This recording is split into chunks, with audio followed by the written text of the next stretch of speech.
Assalamualaikum warahmatullahi wabarakatuh. Bertemu lagi dengan channel Petani Maju Official. Kali ini saya berada di lokasi tanam melon golden. Pada hari ini tanaman ini berumur 49 hari setelah tanam. Kondisinya seperti ini.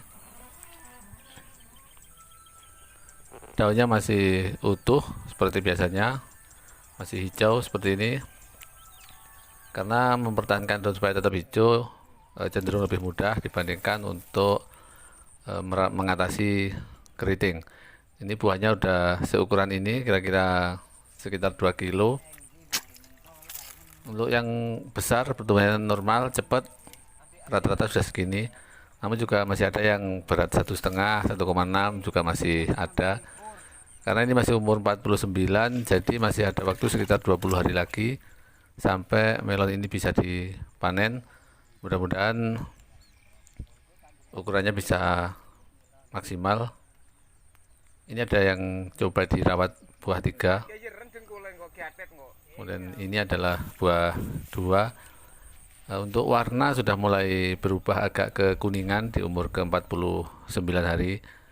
Jadi ini daun-daun yang bagian bawah sengaja saya pangkas atau saya kurangi supaya cahaya matahari bisa masuk dan mengenai buah. Ini juga akan memudahkan untuk antisipasi hama ulat. Jadi kalaupun ada ulat itu mudah untuk dilihat, deteksi. Kemudian mudah juga untuk pengobatan karena buahnya terlihat. Jadi kalau disemprot pasti kena buahnya. Kalau misalnya tertutup daun, apalagi terlalu rimbun, biasanya sangat rawan diserang ulat karena ulat sangat menyukai buah yang berada di dalam daun yang sangat rimbun. Jadi kalau kita tidak teliti meriksanya, kadang sepintas terlihat baik, ternyata setelah dilihat lebih dekat, lebih jelas, ternyata banyak ulat. Dan biasanya ulat itu sangat cepat melubangi buah atau merusak buah. Jadi harus benar-benar waspada di umur-umur seperti ini. Kemudian kalau untuk layu memasuki usia 50 bisa dibilang sudah aman, karena biasanya rawan layu itu antara umur 40 sampai 50 itu sangat rawan. Apalagi kalau pengolahan lahannya tidak matang, tidak benar-benar bagus, maka sangat rawan atau mudah layu karena tanaman mudah stres di antara umur 40 sampai 50. Ini sudah mulai kuning. Biasanya sekitar umur 55, sekitar satu minggu lagi ya, warnanya sudah berubah menjadi kuning, namun masih kuning muda.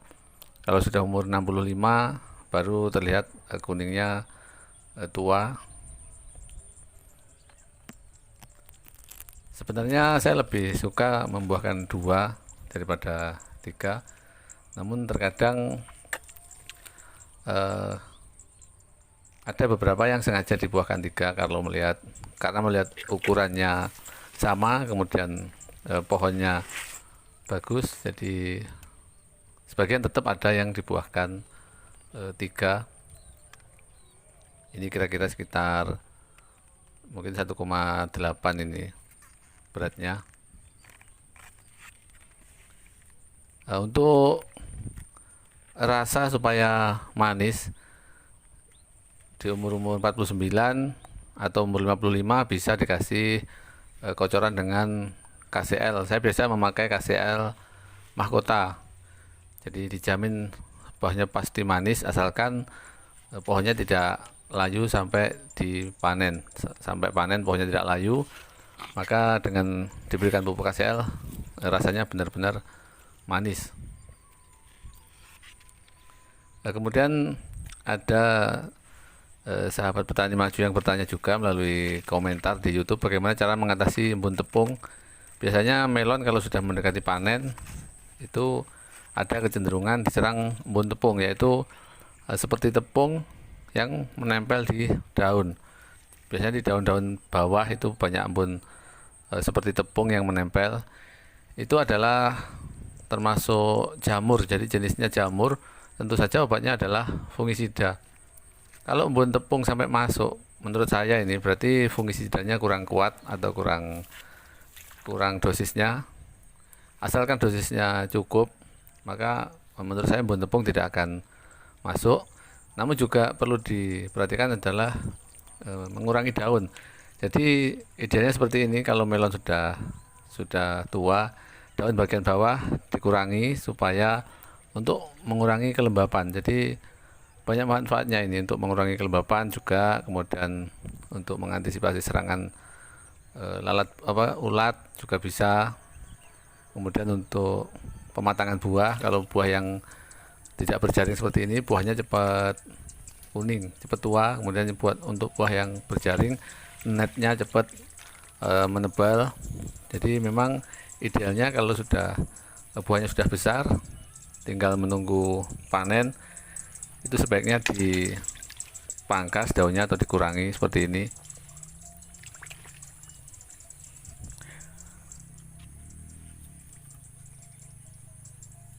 Adapun untuk fungisida ya seperti yang sudah sering saya sampaikan, saya pakai Bion M, saya campur dengan antrakol, itu saja. Yang penting pengobatannya rutin. Ini ada contoh buah dua namun tidak seimbang, jadi yang satu terlalu besar, yang satunya terlalu kecil. Kemudian ini ada 3 seperti ini, sebenarnya tidak seimbang. Ini yang bawah agak kecil tapi tidak masalah, sudah terlanjur, tadinya mau dibuang eman tapi tidak masalah. Ini juga 3, tidak banyak sih sebenarnya yang dibuahkan 3 seperti ini, hanya beberapa saja. Kalau rata-rata itu 2, jadi 1 batang 1 buah. Untuk penanaman kali ini, kemarin ini pengolahan lahannya agak sedikit terburu-buru, jadi menjemurnya kurang kering sebenarnya. Jadi habis dibentuk bedengan, kemudian langsung hanya 2 hari atau 3 hari langsung ditabur pupuk dasar, kemudian langsung diservis atau diratakan. Sebenarnya untuk menjemur tanahnya kurang kering, jadi tidak benar-benar kering karena agak terburu-buru. Jadi supaya akhir bulan 8 ini ada yang dipanen, kebetulan ada lahan yang boleh ditanami, jadi langsung cepet-cepetan kemarin. Makanya untuk penjemuran tanahnya kurang kering, dan itu terlihat di pertumbuhan tanaman. Jadi lumayan tapi tidak maksimal. Kalau menurut saya ini batangnya kurang besar, tidak seperti biasanya batangnya sebesar bambu itu. Kemudian daunnya juga kurang lebar, namun tidak masalah, yang penting kondisinya sehat seperti ini. Makanya ini buah 2 saja sudah bagus ini, seperti ini. Kalau dibuahkan 3 agak maksa sebenarnya. Kalau 2 masih lumayan dengan kondisi tanaman seperti ini.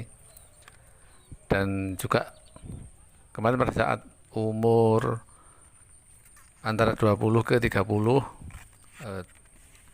terjadi serangan hama kutu kebul karena lokasi tanam ini bersebelahan dengan sayur sawi.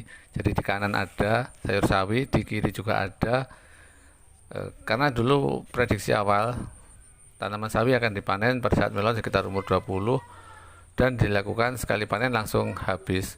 Ternyata pada saat panen harga sawi sedang murah, jadi sawi dipanen sedikit-sedikit tiap hari, 1 hari, besoknya panen lagi, besoknya panen lagi, dan sampai sekarang sawinya juga masih ada. Makanya lumayan berat kemarin sampai dibela-belain penyemprotan malam hari. Itu pun tidak sepenuhnya berhasil, tetap ada beberapa yang keriting tidak bisa diselamatkan karena memang kutu kebulnya banyak sekali, bisa dibilang seperti itu. Jadi sudah kita obat, datang lagi, kita obat, datang lagi. Adapun untuk sekarang ini di umur ke-49 ini hama kutu kebul sudah tidak lagi berbahaya karena daun sudah tua, pupus sudah berhenti, kemudian daun sudah tua, jadi serangan kutu kebul sudah tidak ada efeknya. Ini kita tinggal mengantisipasi layu saja. Bagaimana supaya tidak layu, yaitu menjaga air supaya jangan terlalu banyak, jangan terlalu tinggi. Misalnya terjadi hujan, jadi kita harus waspada supaya airnya tidak sampai menenggelamkan bedengan. Kemudian hama ulat, kita harus selalu periksa, kita pastikan bahwa ulat tidak benar-benar tidak ada. Kalau untuk ukuran, asalkan tanamannya sehat, normal, daunnya utuh, tidak layu, pasti akan besar sendiri. Jadi tidak usah dilakukan upaya pembesaran karena buah akan besar sendiri. Justru kalau kita instan, pakai cara-cara instan hanya untuk ngejar ukuran, yang penting buahnya besar, nanti dampaknya justru buah tidak manis, kemudian buah juga tidak tahan simpan. Itu nanti berakibat kepada penjualan. Jadi kalau untuk masalah pembesaran buah, saya selalu ini natural saja. Yang penting tanaman sehat, nanti buah akan besar dengan sendirinya. Jadi saya tidak, memang kalau sekedar mencapai besar itu gampang. Misalnya melon alisa supaya buahnya besar di atas 3 kilo itu tidak sulit kalau hanya mengejar ukuran. Namun kita juga menjaga kualitas, jadi bukan hanya besar, namun juga kualitas buahnya kita usahakan yang terbaik. Jika video ini bermanfaat untuk Anda, silahkan subscribe. Sampai jumpa di video-video kami selanjutnya. Wassalamualaikum warahmatullahi wabarakatuh.